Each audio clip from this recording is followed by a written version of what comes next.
अरे वो भैया विश्व में विश्व आदिवासी दिवस हम मना रहे हैं।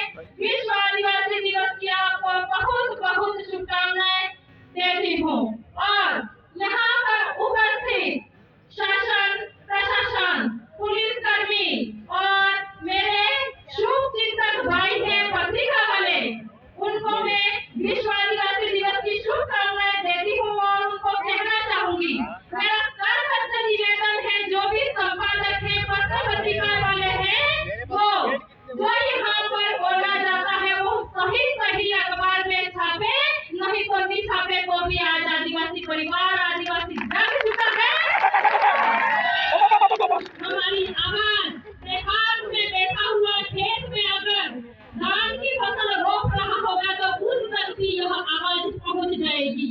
तो हम जैसे जैसे करके गांवों से निकले हुए लोग आज दूसरों की बराबरी करने लगे तो पेपर लीक होने लगे और दलितों के साथ में अन्याय होने लगा। उस समय मेरे ये पत्र पत्रिका वाले भाई है वो कहाँ सो जाते हैं।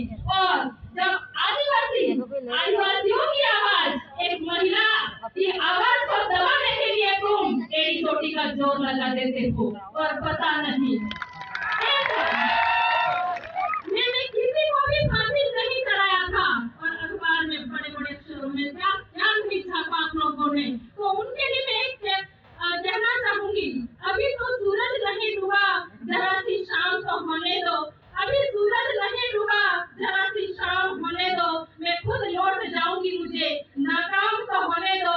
मैं खुद लौट जाऊंगी, मुझे नाकाम तो होने दो। मुझे बदनाम करने का बहाना ढूंढता है जमाना, मुझे बदनाम करने का बहाना ढूंढता है जमाना। मैं खुद बदनाम हो जाऊंगी, पहले मेरा नाम तो होने दो, पहले मेरा नाम तो होने दो। मत कर परवाह उनकी जो आज देते हैं खाना, मत कर परवाह उनकी जो आज देते हैं खाना। झुका देंगे ये सर जब आएगा तेरा जमाना, झुका देंगे ये सर जब आएगा तेरा जमाना। लहरें बन जाए तूफान, कश्ती का काम है बहना। कुछ तो लोग कहेंगे, लोगों का काम है कहना, लोगों का काम है कहना और हमारा काम है आगे बढ़ना, हमारा काम है आगे बढ़ना। तो साथियों, यहाँ पर मेरी नारी शक्ति को मैं आगाज करना चाहूंगी कि हमारी संस्कृति की बात आती है बहनों, तो बढ़ चढ़ के हमारे संस्कृति का पहनावा, हमारा जो पहनावा है वो पहने। बड़ा तकलीफ होता है जब कोई बाग देता है, मुर्गा सुबह उठाने का काम करता है तो सवेरे में उसको मार दिया जाता है। अब अपन कल्पना कर सकते हैं आजाद भारत की आज 9 अगस्त है और 6 दिन बाद अपन 15 अगस्त स्वतंत्रता दिवस मनाएंगे, खूब नाच गान होंगे, देशभक्ति की बात करेंगे। लेकिन जो व्यक्ति, जो शिक्षक, जो शिक्षिकाएं जगाने का काम कर रहे हैं, उनको दबाने का काम आज किया जा रहा है। मैं आप लोगों से कहना चाहूंगी कि कालीबाई, शिक्षा की देवी कालीबाई कलासुआ मात्र 14 वर्ष की उम्र में शहीद हो गई। तो मुझे तो शहीद नहीं होना है, शहीद होने की जरूरत नहीं है। मेरी पूरी नारी शक्ति यहाँ पर बैठी हुई है, तो उनको मैं कहना चाहूंगी, इस तरह किसी को डराए नहीं, धमकाए नहीं। क्या क्या धमकियाँ मिलती है मुझे कि इस बंदी को सुबह 9:30 से 6 बजे तक ड्यूटी करना है। वहाँ मेरे मैं क्या बोलूं समझ नहीं आ रहा है। और मेरे अधिकारियों पर फोन आते हैं कि उसको 9:30 से 6 बजे तक छोड़ना नहीं है। अरे मुझे ऐसे नहीं छोड़ेगा तो क्या होगा, ऐसे तो बहुत सारी मेहनत तैयार होगी, अब तो मुझे बोलने की भी जरूरत नहीं है।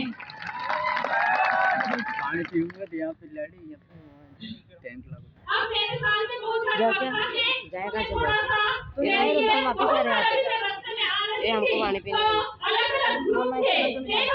खुशी हुई कि हमारे पुलिस कर्मियों की जरूरत नहीं पड़ी और वो अनुशासन तरीके से खुद वॉलेंटियर का काम कर रहे थे, तो मुझे बहुत खुशी हुई। लेकिन वही वॉलेंटियर आज जो काम कर रहे हैं उनसे मैं करबद्ध निवेदन करती हूँ कि ये जो पत्थरबाजी हो रही है उनको रोकने का प्रयास हम करेंगे और हमारे गाँव में ये पता करेंगे कि कौन ऐसे असामाजिक तत्व है, कौन बच्चा है जो पत्थर मारने का काम कर रहा है। तो हमारे गाँव में जो भी ये सरकार, बादशाह, रावण, जितने भी ग्रुप, जेबीआर, ये सब ग्रुप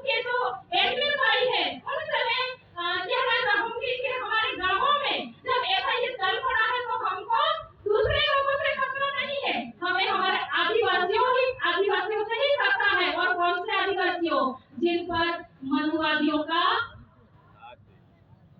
जमा रखा है पूरा कचरा, वो लोग हमारा विरोध कर रहे हैं। तो मैं आप लोगों से कहना चाहूंगी कि जब हम कहीं ऊंचे आवाज में बात करते हैं तो मुझे कहते हैं मैडम कुछ अच्छा काम कीजिए, आपके ही समाज के बच्चे पत्थर मारते हैं, तो मुझे थोड़ा तकलीफ होता है। तो मैं आप लोगों से जो हम समाज संचालन का काम कर रहे हैं उनसे कहना चाहूंगी कि हमारे गांव में ऐसे कौन बच्चे हैं जो शरारती हैं, उनको समझाएं। अगर समझने से नहीं मानते हैं तो हमारे गांव के कमेटी में पटेल हैं उनसे बात करें। अगर उनसे भी नहीं मानते हैं तो हम पुलिस कर्मियों से पुलिस में उसको सौंप दे। लेकिन हम शिक्षा में आगे बढ़ रहे हैं, लेकिन पता नहीं ऐसी कौन सी ताकत है जो हमको खींच के हमारे ही पेड़ काटने का काम कर रहे हैं। तो उनको भी मैं कहना चाहती हूँ, एक महिला के पीछे क्या पड़े हुए हो, तुम इतने ही होशियार थे तो मणिपुर की घटना हुई थी उस समय कौन से मिल में घुसे पड़े थे, ये मैं कहना चाहती हूँ। पूजा भील की हत्या हो उस समय ज्ञापन देने क्यों नहीं गए? कार्तिक भील की हत्या हुई उस समय ज्ञापन देने क्यों नहीं गए? मैं एक मेरी बहन को कहना चाहती हूँ, मानगढ़ पर 10 लाख लोग थे और मेरी एक बहन मुझे कह रही है कि 10-15 औरतें वहां थी। एक बार यूट्यूब पे वीडियो देख ले वहां पर लोग कितने थे। और गुजरात की एक अनिला बसवा मुझे धमकी दे रही है कि मैडम वहां पे अचानक कोई तेरे पास क्यों होगी, तुझे अगर जरूरत है आदिवासियों का हक अधिकार, आदिवासी कौन है यह जानना चाहती है तो मेनका डामोर के पास में आके पूछ कि कौन से विद्यार्थियों के साथ में खड़ी ऐसे बोलती है। तो 5 जनवरी 2011 का सुप्रीम कोर्ट का जजमेंट बोलता है कि आदिवासी हिंदू नहीं है। मैं नहीं कहती सुप्रीम कोर्ट का जजमेंट कैसा है। अरे ऐसे कितने लोगों को तुम लोग डराओगे। अब मेरे पास चिट्ठी आ गई है तो मैं 2 लाइनें कहना चाहूंगी। तुम अगर साथ देने का वादा करो, मैं यूं भी मस्त उल-गुलाल चलाती रहूं। तुम अगर साथ देने का वादा करो, मैं यूं भी मस्त आवाज उठाती रहूं। तुम अगर कुर्सियां छोड़ने का वादा करो, मैं यूं भी मस्त उल-गुलाल चलाती रहूं। एक लाइन बहनों के लिए, तुम अगर अंधविश्वास छोड़ने का वादा करो, मैं यूं भी मस्त आवाज उठाती रहूं। तुम अगर साथ देने का वादा करो, मैं यूं भी मस्त उल-गुलाल चलाती रहूं। जय जोहार, जय आदिवासी, जय प्रदेश। बहुत बहुत धन्यवाद।